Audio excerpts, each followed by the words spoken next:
اگر عمران خان کا T V channels پہ نام نہیں لے سکتے تو اب میں سوچ رہا ہوں کہ ٹی وی چینلز پہ گفتگو کیا ہوگی شام کو.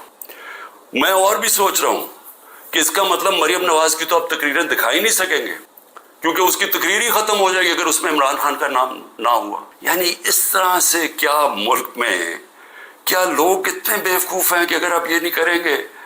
تو اس سے وہ بھول جائیں گے لوگ P T I Imran Khan کو. میں پھر سے آپ سے کہتا ہوں کہ یہ جو لوگوں سے کیا جا رہا ہے, ہمارے لوگوں سے جو میرے سے کیا جا رہا ہے, میں اپنا اس لیے نہیں زیادہ بات کرتا کہ ٹھیک ہے میں تو تیار ہوں ہر چیز کے لیے. پہلے تو رانا ثناء اللہ کہتا ہے کہ عمران خان کی جان کو شدید خطرہ ہے, ٹی وی پہ جا کے کہتا ہے. پھر میرا جو انچارج تھا کرنل عاصم یہاں کا سیکیورٹی کا, اس کو وہ غائب ہو جاتا ہے. جو گاڑیاں جو پروٹیکشن دینے والی جو بلٹ پروف ہیں وہ سوائے ایک کے باقی ساری وہ 3 جو گاڑیاں تھیں وہ غائب ہو جاتی ہیں, ان کو پکڑ کے امپاؤنڈ کر لیتے ہیں. پھر ارد گرد جو ہمارے قریب تھا اس کے پر وارنٹ نکال دیے تو یہاں خالی